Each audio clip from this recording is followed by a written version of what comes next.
What's up, girl? How you doing? I'm fine. Uh, you look like you were at happy hour and your boss called and was like, "Hey, I need you to come back and go over this last spreadsheet with me." And you go, "Fine, I don't care."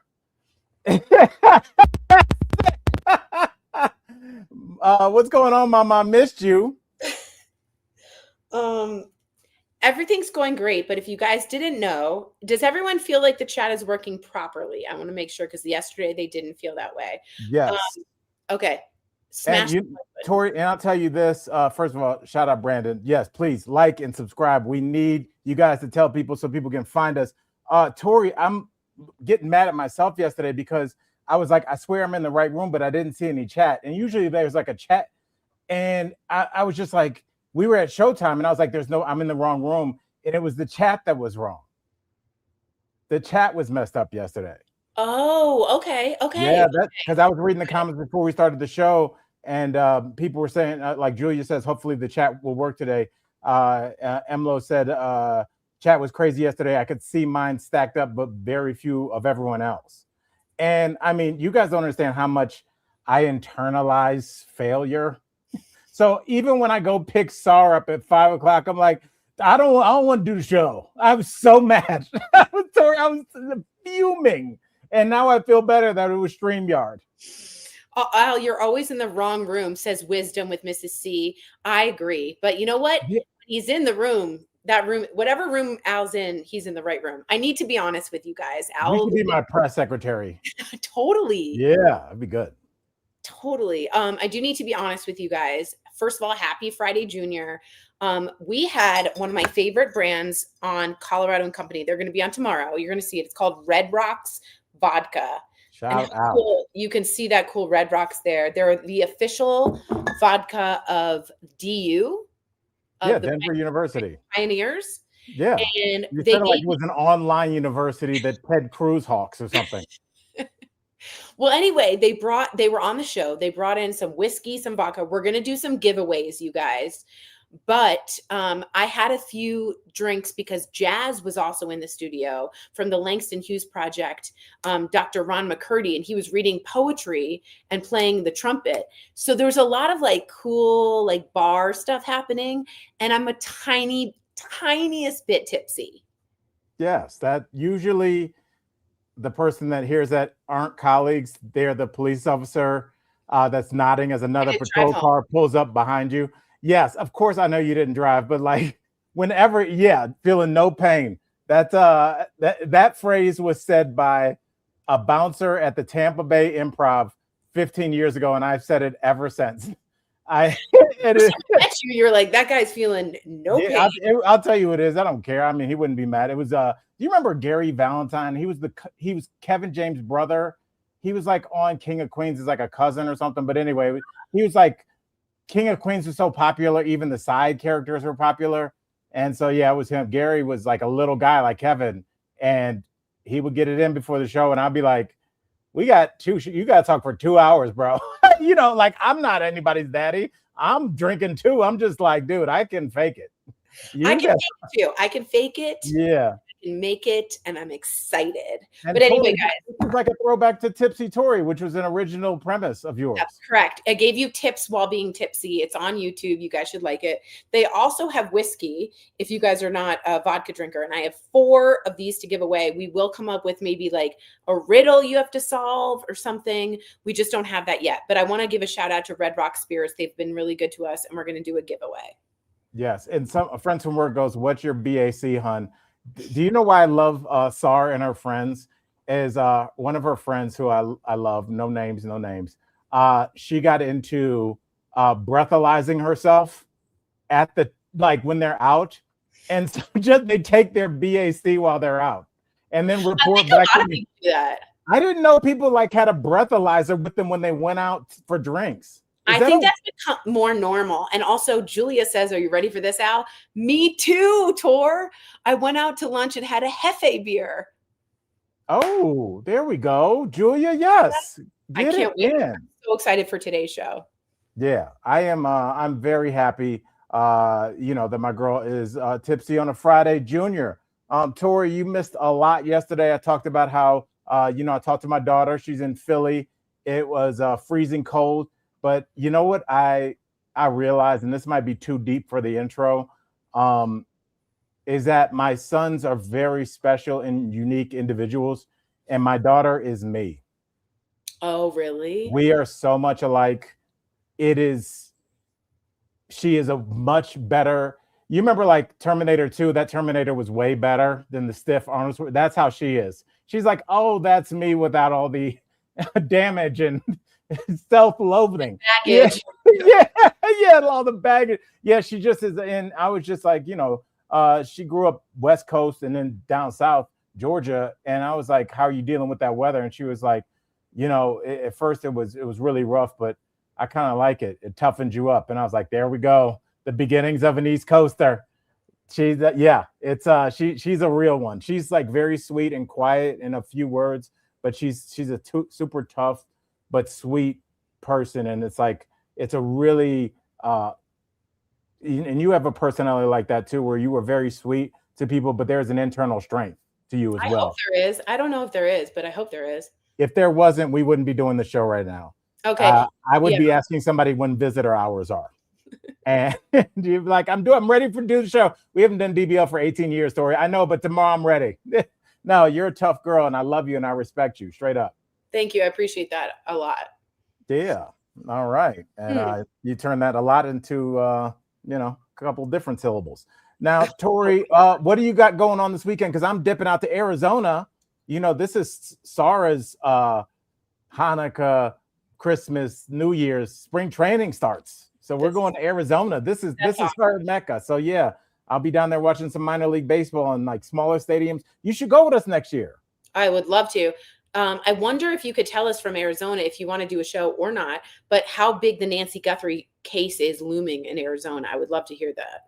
Oh, I didn't even think about that. Yeah, I mean, I can, I'm doing nothing. Of course, right. I can, especially after we can hop on maybe in early morning. You guys check in and see if there's an alert probably Saturday because the games don't start till later. So yeah, and Sarah, do you have to, like, a lot of people, their spouses are like, do you have to always do like, sorry, when we went to Key West for Christmas Eve, she was like, you're going to do a show, right?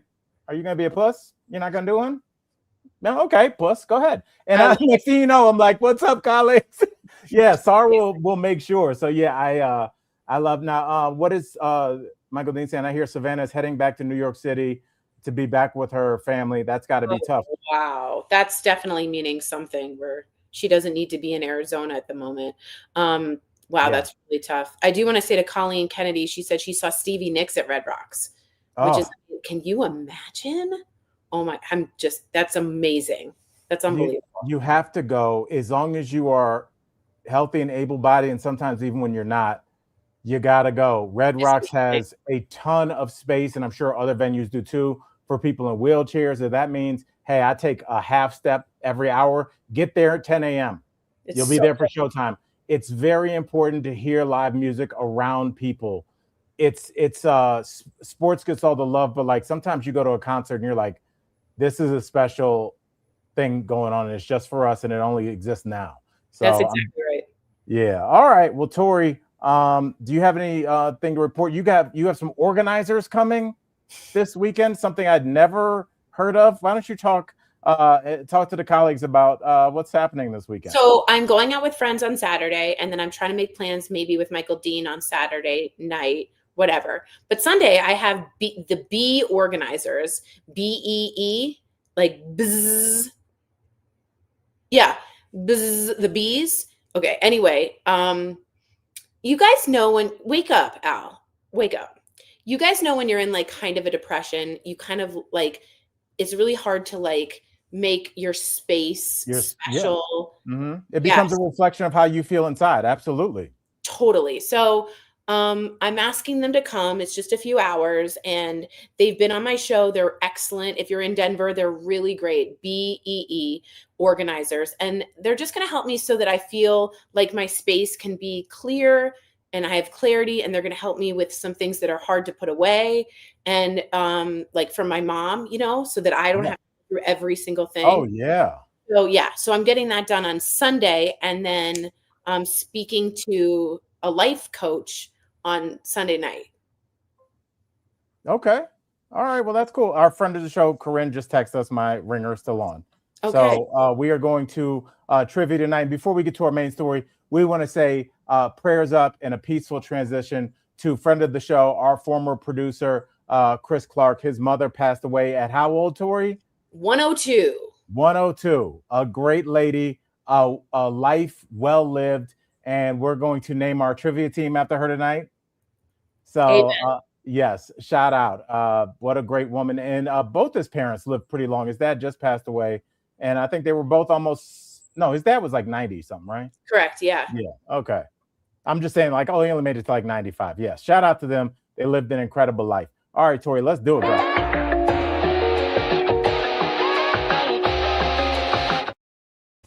Now, Tori, I would disappoint Michael Dean if I forgot to ask you what you think. What'd you take away from the State of the Union before we get to the Epstein files?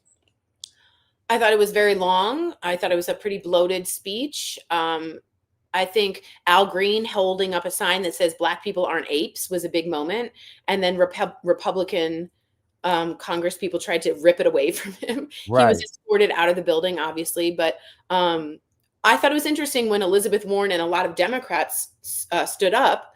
Was a moment that I thought was fascinating.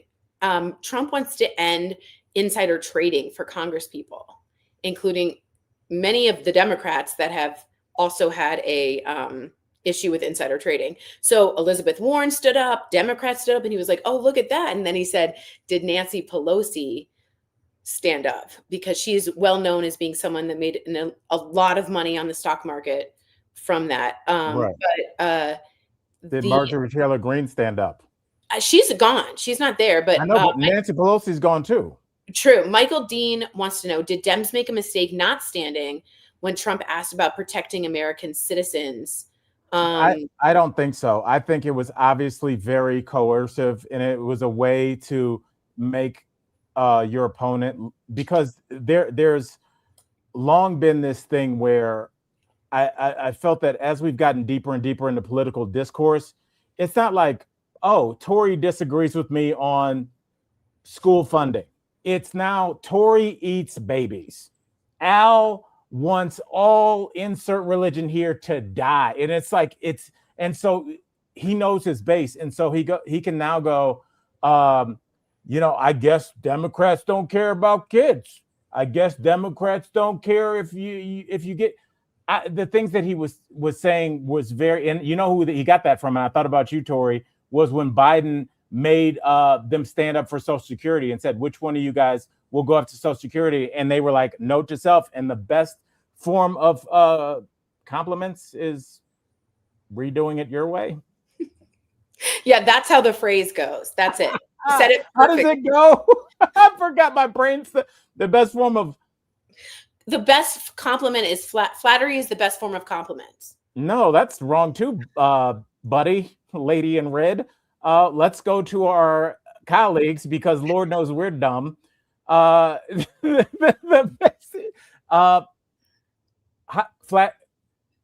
is the highest form of no copying. Imitation is the best. Yes, Julia, that's what we said. Wow. That's why we got a deep bench on the show. Sometimes you go, our starters are sucking today. Pull them.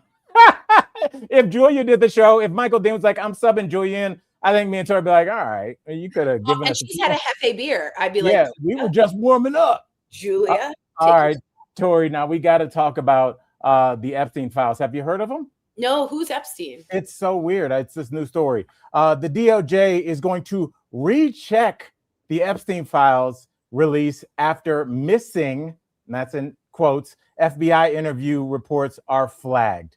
Tori, the Justice Department says it is reviewing whether some Epstein-related interview reports were improperly tagged and left out of the public release. How could we, including records tying to an uncorroborated allegation involving President Trump? If the DOJ can miss 50 plus pages, what else are they missing, Tori? And at this point, is public trust kaput. Yes. Yeah.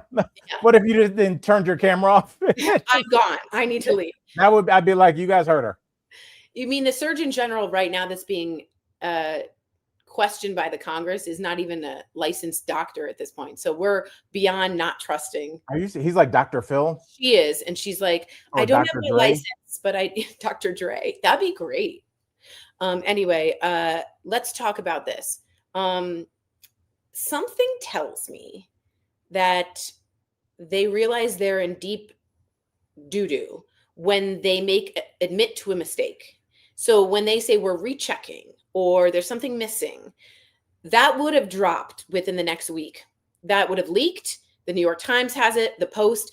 When stuff like this happens in such an adamant administration, they have already known that the news was going to get it. The press has it. Somebody has it. Ro Khanna, Thomas Massie, somebody has it. So this was coming out regardless. The DOJ is rechecking that because there's several things missing with Trump and not only money, but with children and sexual assault. And somebody has it and is willing to release it. So they are going to check that again.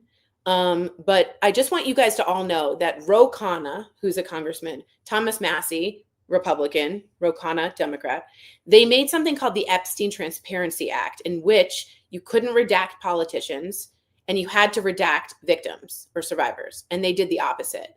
So they've broken a law that was passed. And at this point, they are on the edge of criminal activity at the DOJ. And Pam Bondi knows it. There's been reports that she will see the inside of a jail cell if she doesn't start doing things correctly, contempt of Congress. So just know that they are on the ropes.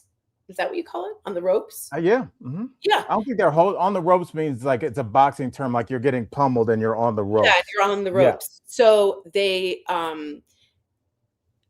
something is about to come out and they want to get ahead of the story. So just remember, during all of Nixon, no one went to jail except for his attorney general. I'll always say that. And she knows she's in deep, deep doo-doo. So anyway, right. That's what's going to come out. And I think it's going to be pretty bad. I just also want to remind people in New Mexico, they started looking at Epstein's ranch called the Zorro Ranch for bodies. Yes. I mean, that is, I was talking to a friend of mine last night and I just said, where are all these victims? Because the accusation that you're talking about that they missed, that they are now saying, oh, we're going to release that accusation is from like 1985 or 1986. I mean, this goes back beyond the internet. This was, this person was interviewed 4 times. So clearly they were deemed credible, and that accusation matched a call placed and on a tip line. So clearly there is some merit here. And the police at that time, almost how long ago was that? Almost 50 years ago? 50 years ago. No, 50 years ago. No. 1985 to now? 44 years ago, 45 years ago. Almost 50 years ago. 45. Glad you derailed me. Even back then, they found it to be credible.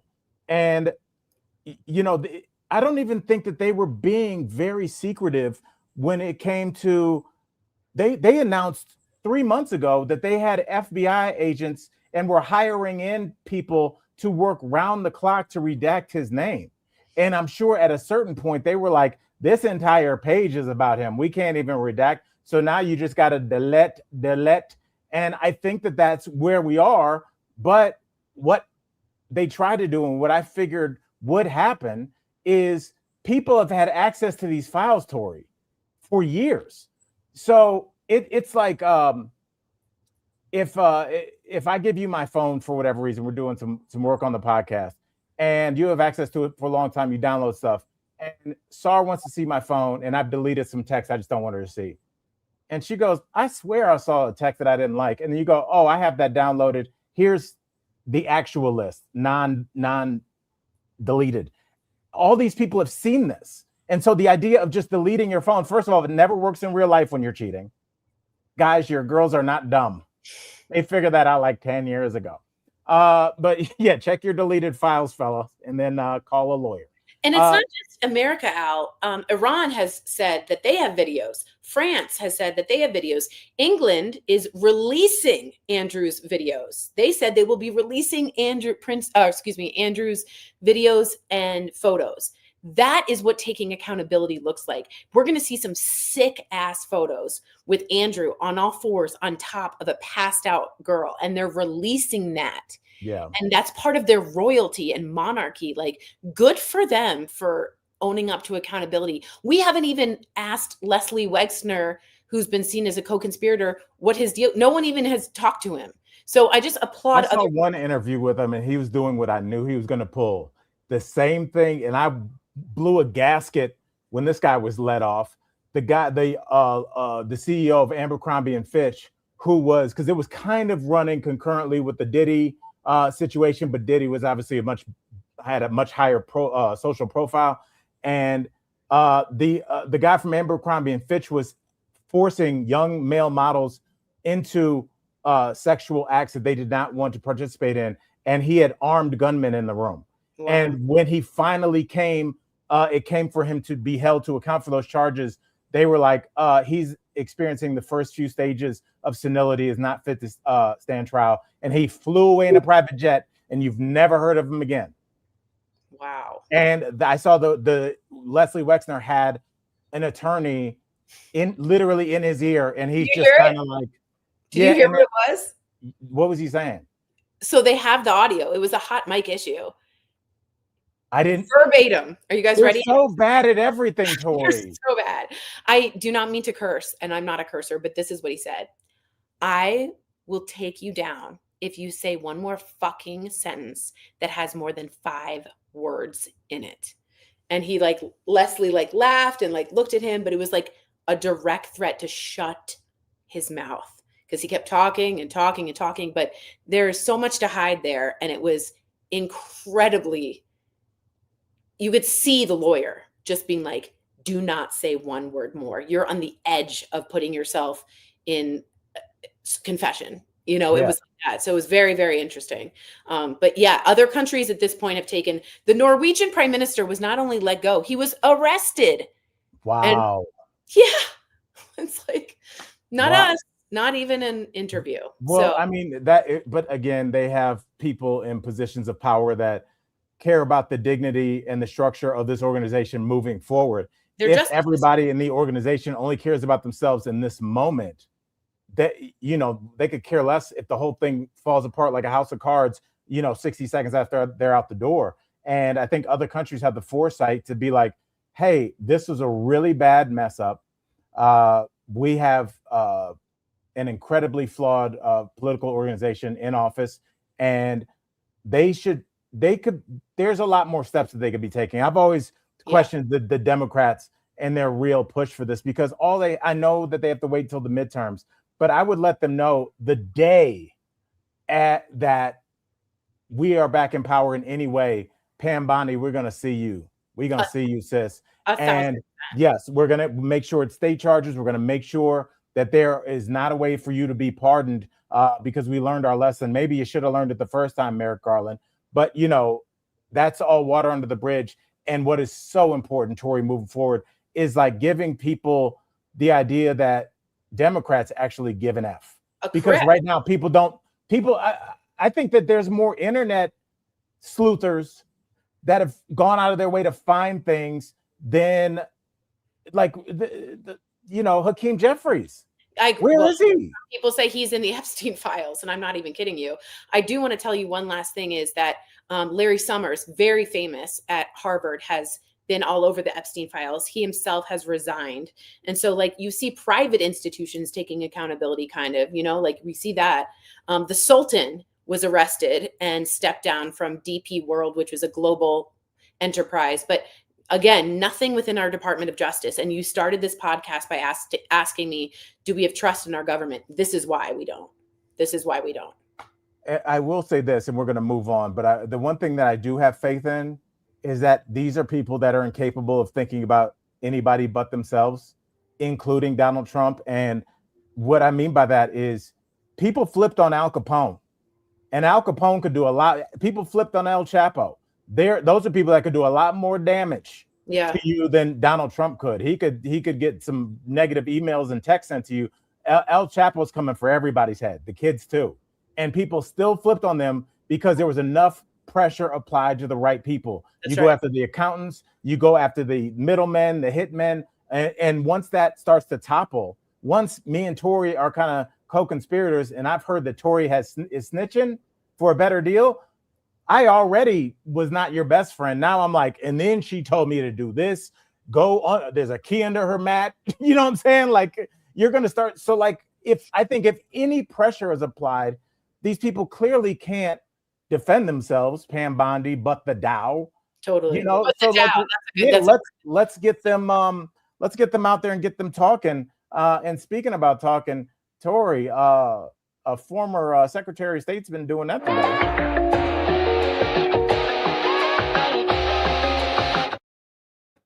All right, Tory, today Hillary Clinton was deposed in the Epstein probes. It was behind closed doors, but have you heard the latest on this story as of like maybe the last 2 hours? Tell me. A photo leaked through Republican lines, forms of communication, has leaked of her. It's a still photo of her in the deposition. Nothing untoward, but just like a leaking of that photo that was supposed to be behind closed doors after she asked for it to be public. And at that point, Hillary was like, her lawyers are like, hell no, because this got out. And her lawyers are like, no. So they called a halt to the meeting or to the deposition. A couple hours later, this happened like 3 hours ago. Her people then come back in and request again for a public deposition. And they were like, nah, it's private. So what do you take from that? First of all, Jerry Schulman's law firm are her attorneys. Jerry, let's go. Oh, it was Lauren Boebert. It wasn't Hillary Clinton. Oh, Lauren Boebert leaked the picture, I believe. I'm 99%. Yeah, well, she passed it on. I don't know if she took it, but yeah, it was yeah. Boebert posted it or something. Michael Dean, let us know if that's correct. Yes, she leaked it. She leaked it. Okay, yeah. Wow. Shared a photograph of her answering questions, which was posted on. Wow. Now Boebert could be held within contempt of Congress, which, by the way, is either a fine or you can go to jail. But I wonder if she didn't know she couldn't, like that she's so dumb that she didn't know she couldn't. But they're going to try and throw everything at the Clintons, and the Clintons desperately wanted this to be public. It is on camera, so we're going to be able to, like, it is recorded and we can be able to see it at some point. But the Republicans have such a strange conspiracy theory with Hillary Clinton. And a lot of it has to do with Pizzagate, which is that pizza store Comet. They thought she was holding a pedophilia ring in the basement of Comet, which is a pizza store right by my house in DC. And someone came in with stop calling it a pizza store. It's a pizza shop. Okay. Pizza store. You can get pizza curtains and pizza earrings. It's a pizza place. Welcome to the world. What are you, like an alien in a human skin? I went to the pizza store with my male companion. He ordered 2 slices of pizza product. We had one alcohol. Okay, I'm so embarrassed. As Julie said, the committee said they'll release the video of the Clintons later, but it turns out pizza is like a code word. Absolutely. During this pedophilia ring, which is very ironic. But the Republicans are going to try and get any way to discredit the Clintons or take them down because they've got some things to say and they have some dirt on Trump. Let's all understand Clinton was at the Epstein Island. He was on the plane. He's in the pictures. If anybody knows, it's Bill Clinton, and he's promised to go nuclear on what actually happened. So I think these are tactics to try and, hit them where they're at or break the rules or show them that like they're in charge. And it's like the Clintons have gone through Lewinsky. They've been through a lot. They've been through Rwanda genocide and why they didn't do anything, which I still hold them accountable for.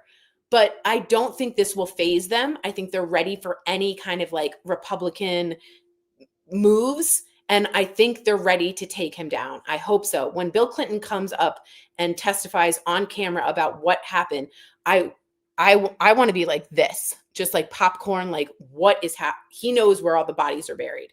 Some of the most important testimony we will ever hear in American history will come from that man in this testimony. So, yeah, I think you're exactly right. I think it is a tactic. And I think even the leaking of the photo was almost like a last ditch effort because they wanted her to go, oh, see, they're leaking stuff already. Deposition over. Right. But she came back. And that's why she was like, no, let's make it public. And they're like, nah. And I think their incentive for that is we want to control the narrative. I can't have you going off script on a script that I can't control. I could, if you and I had a disagreement over this podcast and the colleagues are like, what's happening? We want to see you guys air it out. And I'll be like, no, I'm going to take parts of Tori's transcript. And if you say, Al, you are the greatest liar in podcast history, I could come out and put that together and be like, Tori said I'm the greatest in podcast history. You can take things in and out that you want. Totally. And by the time that is clarified on the record, people will be 2 weeks deeper into the news cycle and no one will care. They realize the first thing is the truth. And They can't have Hillary Clinton and Bill having their first crack at the truth. And I think that's what that picture was for, to just let them know we're going to be leaking stuff and it's not going to make you look favorable. And Hillary's like, bring it on. Totally. So, Bill and Hillary are Yale attorneys. Like they're ready for a Lauren Boebert to leak a photo. You know what I mean? They're ready for this. And by the way, someone wrote, Bill knows how to dance around a question. These are questions he doesn't want to dance around. He wants Trump in the ground. He wants to be able to bury him to get enough to impeach him. This is his moment. And Bill Clinton has the ego the size of Australia. And so for him to be in that moment and be able to have the eyes back on him and to stand up for himself and say, here's what this guy did, that crowning glory. This is his. But would he say something that could potentially get him in trouble? In my mind, he would. In my mind, he would. All right. Well, let's see. This is if nothing else, it is exciting.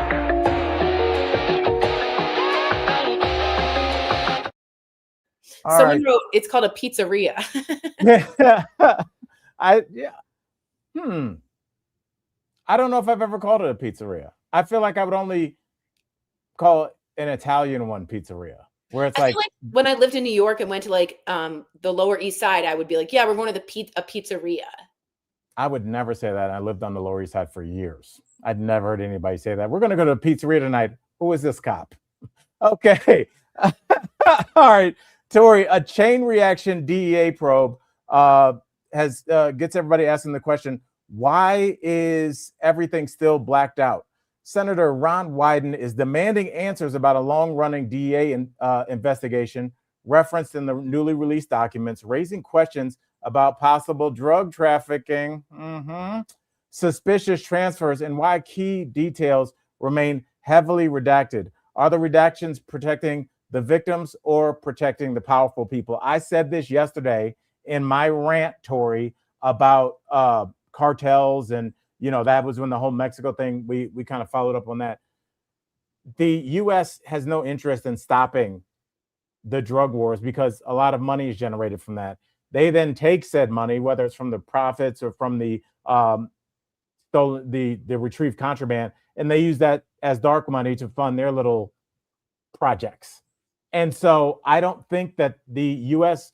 wants any information about what's been going on, especially as it has to do with drug trafficking and money, and where is that money, and where are those drugs, and who handled those drugs, and then 100 kilos disappeared. Where did they go? Do you think they want to be answering those questions? I sure don't. I bet the DEA really stands for don't ever answer. How about don't even ask? I like that. It's like, why'd you just kick my door in, DEA? Don't even ask. Don't even ask. Can I put my shoes on? You heard me. Don't I mean, Tori, this is just kind of like the coming of age moment that this country needed. I think you have to remember, we are a young country, 250 years old. And we are one of those countries that still has a very infantilized view of our judicial system, of our government in general, and of the people tasked to perform, legal duties. They're like, our cops are perfect. Our president is facing forward with an eagle on his shoulder. And really, they're just people. Yeah, right. And people that are subject to be blackmailed, people that are subject to steal money. I always said this. You ever heard of a retired vice cop from Miami that was broke? You break into a hotel room in 1999 and there's $6 million in cash laying on a bed at the La Quinta. What are you counting that up and returning it? I don't think you are. I don't think you are. So I'm just saying they're people, and that's really what the movie American Gangster was about. Was Russell Crowe's character tried to return some drug money, and the cops in the station are like, all right, remember they weren't returning, like they weren't giving him back up. And so anyway, but it was like, it's a thing. The police are people. And so I think hopefully we start to grow up and stop attacking people like me, like you hate law enforcement. What are you, 7? Right. We just need to look at it more. It's just like a little bit more nuanced that. And also, who won the war on drugs? In 3, 2, 1, drugs. It's never worked. It never has. It never will. And do you think it was ever meant to? Do you think if you're a person with inside knowledge about the size and the global trade that has been going on with drugs since the beginning of time, people have been moving opium all over the place. What do you think people were sailing around the world for? Salt? Salt was really important now. Salt was big because you had to cure meat. You had to take care of the meat. Yes, but people have been trying to control Afghanistan for years because of that. We took our shot at it for 20 years. And we did that because we realized that it's a source of ever generating revenue. And there's never going to be a moment where me and Tori are going to come on the show like, guess what, guys? Our first story, no one is getting high anymore. I know. Like, it's not a thing. So we have to start looking at it, like you said, in a more nuanced way. So I just wonder if our eyes, hearts, and brains are ready for what we would read. Because clearly the Epstein thing, I think we're slowly acquiescing to it. But I don't know if people really knew how much corruption goes on in police departments in whatever situation in which there's people, money, power, drugs, cash, sexuality. There's going to be some shit going down. So we need to grow up and look at that, even though it's going to be pretty gruesome. All right, Tori. Speaking of gruesome, Bill Gates, he's on a little apology tour.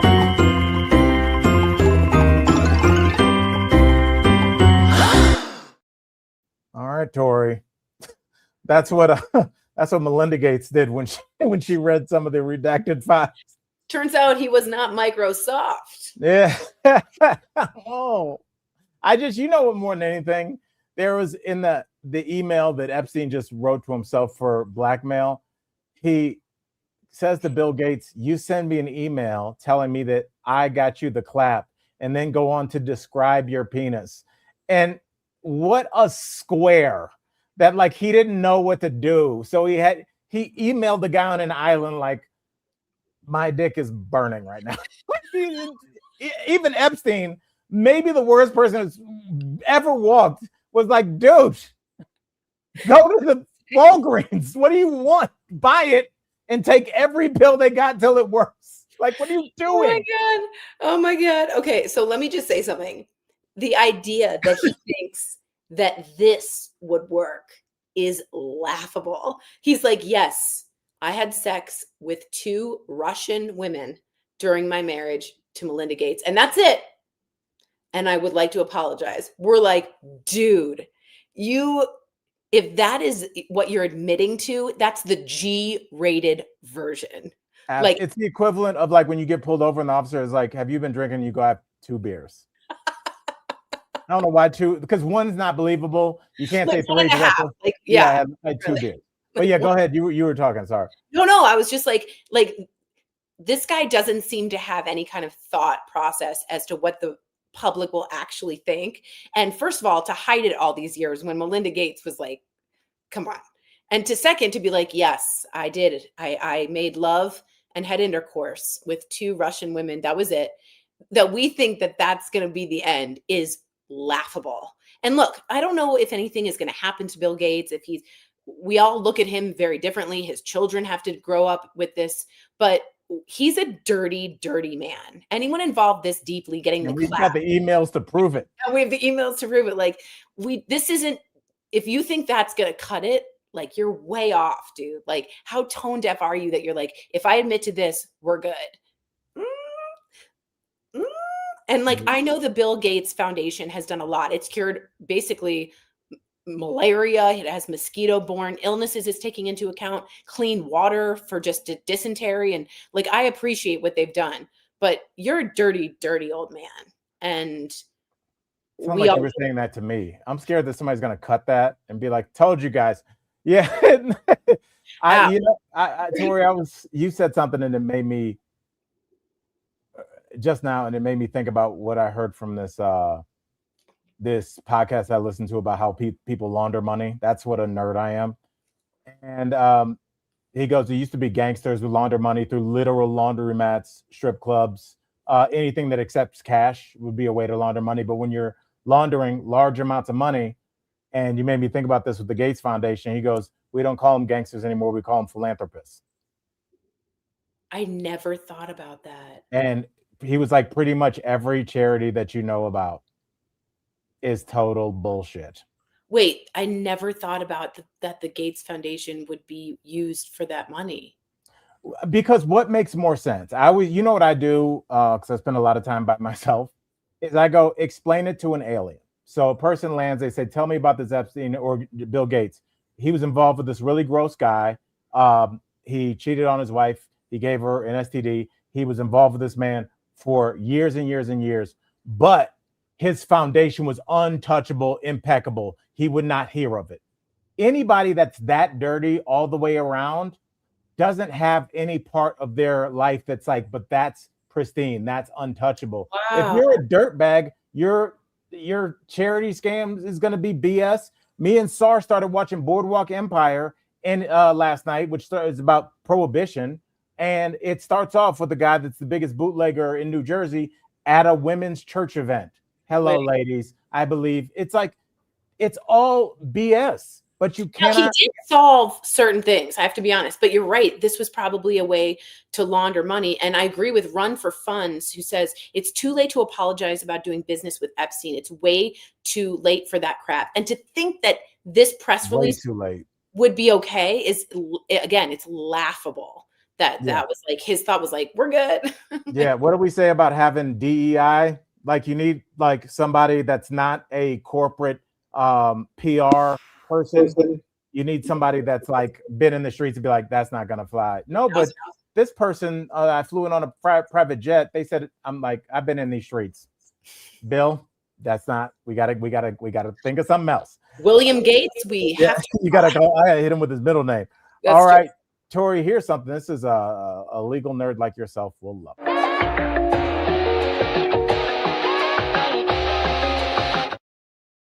Tor, a judge blocks third country deportations, the third country deportations policy as unlawful. A federal judge ruled that DHS policy allowing deportation to third countries. Do you remember what that meant? Like, do you know what that means? Yeah. Because I remember hearing about them and I was like, they'd be like,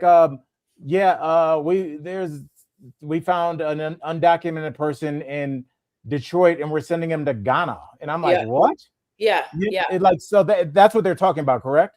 Yeah. And not only that, I want to say that justices, including federal justices, this was in the New York Times yesterday, have started to do things that have been unprecedented before, which is they tell the attorneys and make an opinion. You can't deport someone to this country. Okay. Just like you read, that's the headline.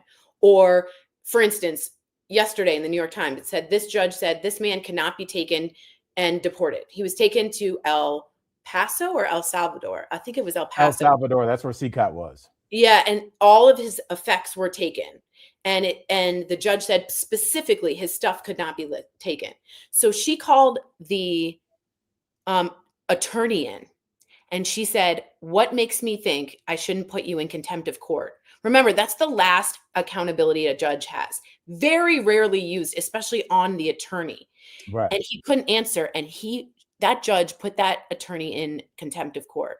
And we're seeing this not once, twice, 3 times, calling Kristi Noem to be in the courtroom. So I want you all in the chat to understand that federal justices who are not being listened to, even a Supreme Court that said they had to bring those plane back, they still sent the plane. They are now using their very last method of enforcement and accountability, and they've never done it before in this way. So attorneys for the government are being held in contempt. That's the only last game and move that they have. That's it. But that's how far we've come, and we're going to start seeing more. And attorneys don't want to be held in contempt. So just know that all of these judges that are blocking things aren't always being listened to, and they know it. So it's very, very, very it's a different world for our justice system in which the judge's orders aren't top of the line taken. That's what happens. And So Tori, not just a judge, a federal judge. Yep. Like they do not play. Those are very probably some of the most powerful people in your state. And oh my God. And I mean, court, a federal judge, those are the top of the top. And to blow off what they're saying, I think that there had to be something that was done, because there's only so long where an administration can get comfortable with blowing off federal orders before you have a full-blown constitutional crisis. I agree with you, Al, completely. And there has to be some accountability. And I know there's Trump people like, he's the president. Bro, we have rules in place for a reason. Yes. And once you continue to disrespect these rules, and the judges, and they know that they're putting pressure on those judges, like, what are you going to do? You're going to send some federal troops? And you want to know something, Al? Someone just asked that, Julia, where are the officers that are going to arrest these people? I didn't know this. I found out from the New York Times, which is why newspapers are still good to read, that the U.S. Marshals is underneath the Justice Department, not the executive, not the federal, and that they themselves can be used from judges to go seek out these people and take them in. So the U.S. Marshals is your answer, Julia. Those very well-trained law enforcement officers are under their rule, and they can be taken to go find these people. So the marshals are the ones that would be doing this, which is, I had no idea. That's like taking the Rangers out and finding someone. So good luck with that. Yeah. And it's like, you're not going to have to go get all of them. People notice trends. And once 2 or 3 people in the mob syndicate start to get snatched up, that's when you start to see a chain reaction, because nobody wants to go down and also be in the history books, which you already are going to be. Tori, this is unbelievable. But yeah. All right. Well, let's get to Tommy Lee Jones. That's right. Yeah. Wait, is he a U.S. Marshal? And I think there was a Fugitive? In Fugitive. Remember this line? I didn't kill my wife. What does he say, Al? I don't care. Yeah. Great. Following orders. All right. All right. I can't believe I got that. Tori, let's move on to something, and we cannot move on without fire.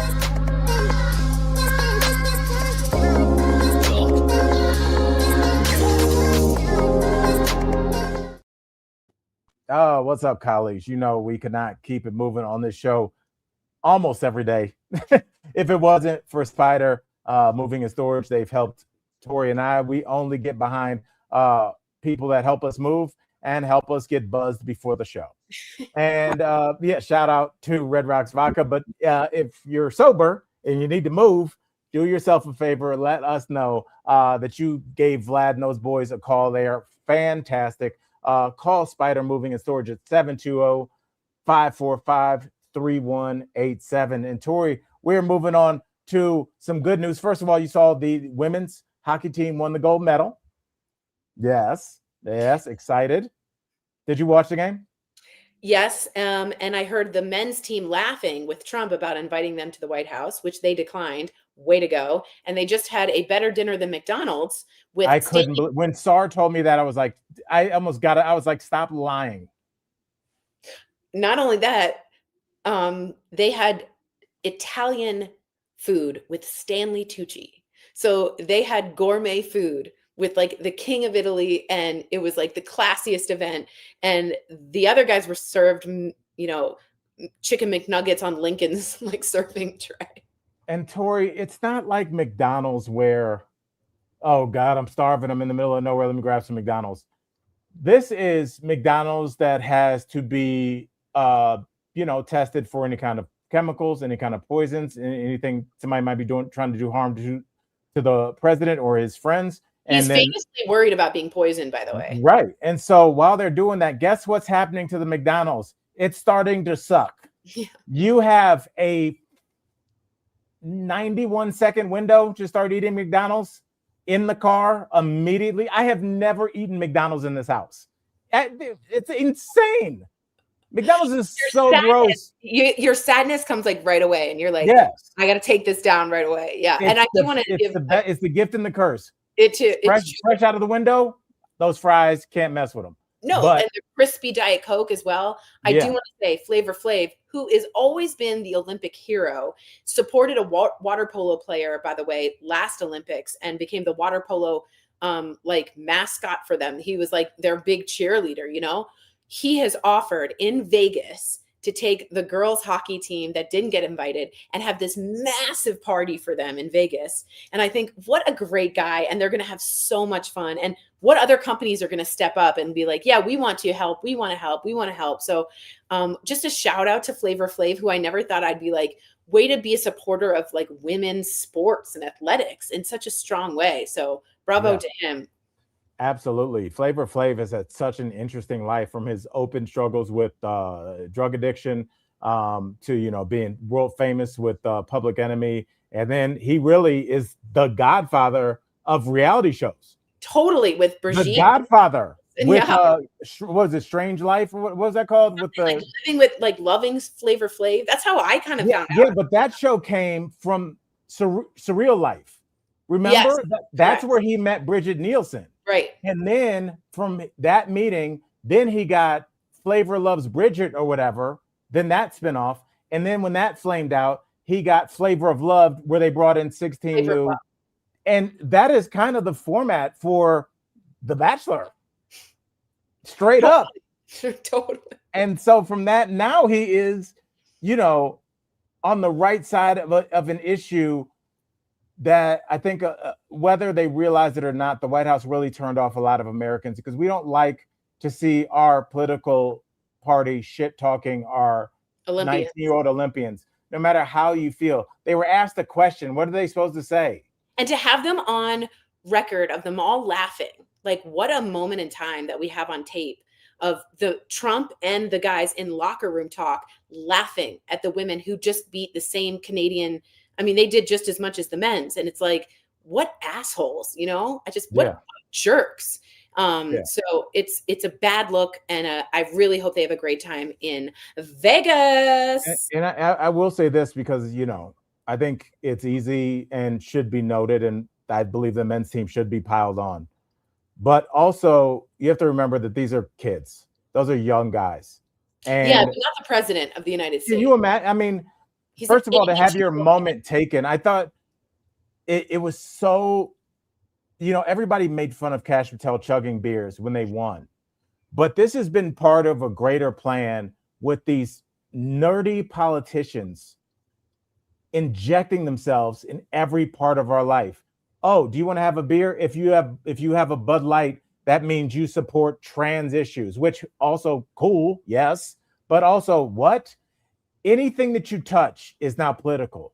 You win the World Cup, not the World Cup, you win the gold medal. Now there's some cross-eyed dork in your locker room. He hasn't done any push-ups. He hasn't taken any elbows to the face from, a guy from the Czech Republic. All he's done is taken a publicly paid for jet over, and now he's politicizing your victory. Even if they are Trump supporters or they're not. That's their moment. I agree with you. And in the midst of the Epstein scandal, when the FBI should be at the height of being alerted to what's going on. And may I say that the visual image of the Epstein survivors sitting in back of the men's hockey team at the State of the Union facing a alleged abuser will be an iconic moment. It's another one of the photographs that you're like, wow, that'll go down in history. Yeah. I mean, it was such a politicization of, and that's really, let's circle back and finish where we started with the speech, and something that I was like, what is so off-putting about this? It's like, they brought a young girl that had suffered, brain damage because of an undocumented semi-truck driver or something. And it's like, what did that have to do with anything? It's just irresponsible. All these people's lives were just their worst moments. Oh, your son was shot on the corner as a National Guardsman by somebody that had very strange and innocuous ties to this country, which Trump did not want to get into because he was okayed in this country by his administration. That was an employee of a lot of different a lot of different regimes. That wasn't no random dude, yo. But anyway, who doesn't care about that? His parents. But his parents are now all of a sudden put on a national pedestal to have their pain exploited for political gain. This is what happens when brown people walk around. They shoot your kid in the head. And I just felt like it was so gross. If you want to honor the hockey team, please do. If you wanted to honor both teams, that would be even better. Doesn't seem like it'd even be too hard to do. But their constant need to take things and exploit them, that trans person that then went back to not being trans, and then to show it, the whole thing felt so gross and exploitative to me. And she was like, yeah, her son was shot and he's in the hospital bed, blood was everywhere. It's like, you didn't go. Mm-hmm. You don't know. Mm-hmm. And it's just, it really bothers me how people are so transactional with our horrible news at this point that they go, oh, there was a shooting. Who did it? Black guy. Okay, we're good. Let's go live. Who did it? Muslim dude. Okay, cool. Who did it? Trans guy. Let's do it. Yeah, trans guy. A white guy that's an incel or something. Okay, we'll go against him. It's like, do you guys stop for 1 second and just be like, a family is totally shattered? Then go exploit them. But do you even have a second of humanity left in you? Like, should I? It's just like, okay, I've noticed, Tori, that if it's a female shooter, we get an 18% bump if she's killed more than 4 people. Hopefully not on a Friday because the numbers are lower. It's just like, what has happened to us? So you know what it reminds me of? I don't know if you guys know the McCarthy era, where McCarthy was like, did you or were you ever a part of the Communist Party? They were blacklisting people and all this. And finally someone stood up and says, have you no decency, sir? And it's a famous line in politics because some people can go all the way.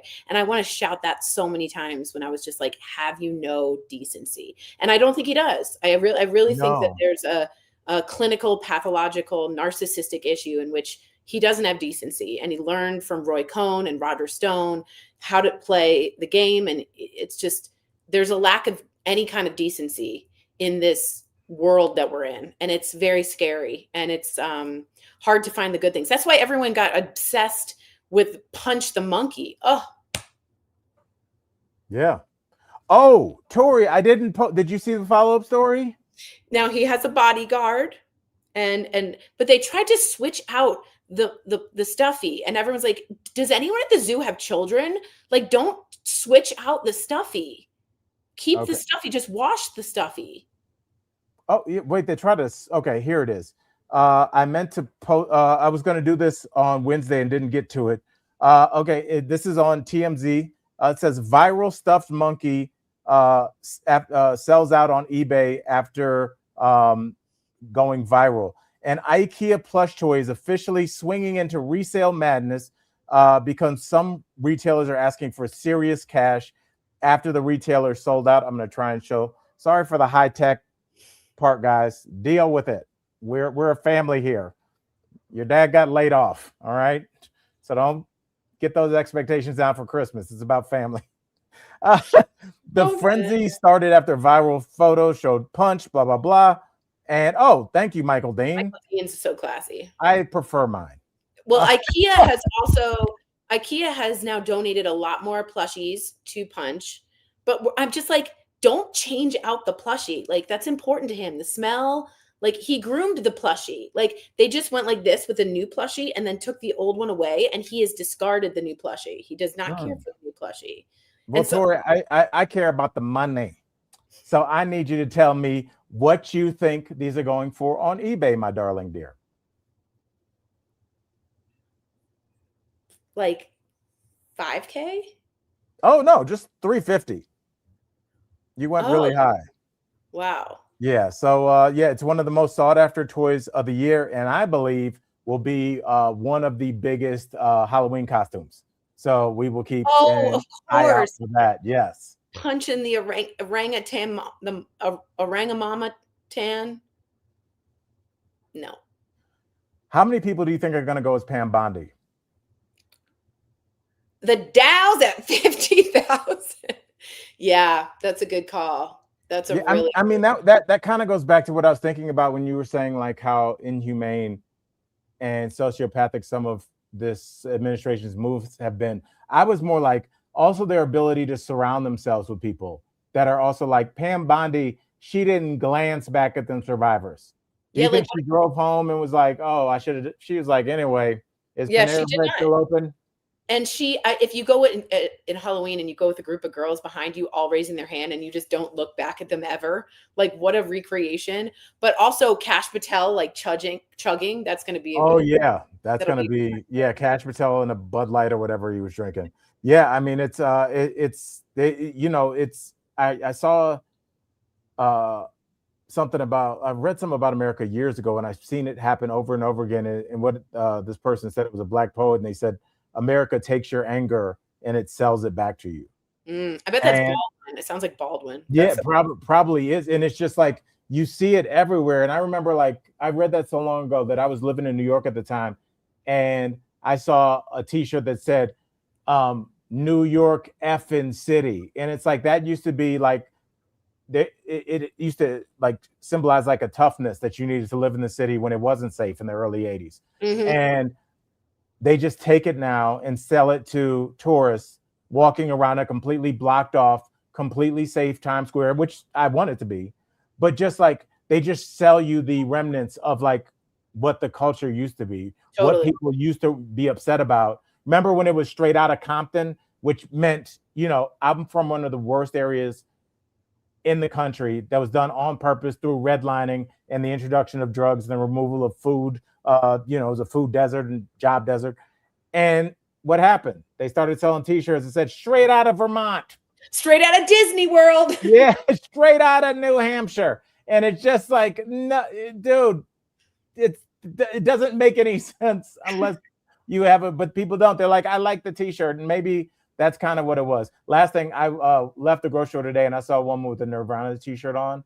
And I distinctly got the feeling that she did not know what Nirvana was. Oh, many people have Nirvana shirts and don't know what they are. It's like the idea of like thrifting and like, but you have no idea what you're wearing. It's so interesting. It just turns into fashion. For as much as their group was about anti-profit and anti-capitalism, and no matter what, bro, we're gonna get you. And with that said, Tori, I'm gonna let you go because we got to get ready for trivia tonight. We're doing it in honor of Chris's mama. Colleagues, I can't tell you how much we appreciate you guys riding with us through the days where the chat is down and the day where the chat is up and people are saying some wild stuff. I know. Some of that stuff is weird. I do want you guys, if you have a mama still left, be blessed. Call her, text her, give her a hug if you're there. We have lost a lot of mamas in our friend group, and it's so important to be so grateful for the one that loves you the most, the mamas. So if you have any, give them a call today, and you're lucky. All right. And I'll tell C-Dog, go Royals. Good luck to y'all Royals. I'm going to see my Guardians play. I'll give you guys lots of picture updates on spring training. And next year, we're willing it in the universe. Tori's going to go with us. Oh, I can't. It's going to be so much fun. All right, kids, I love you.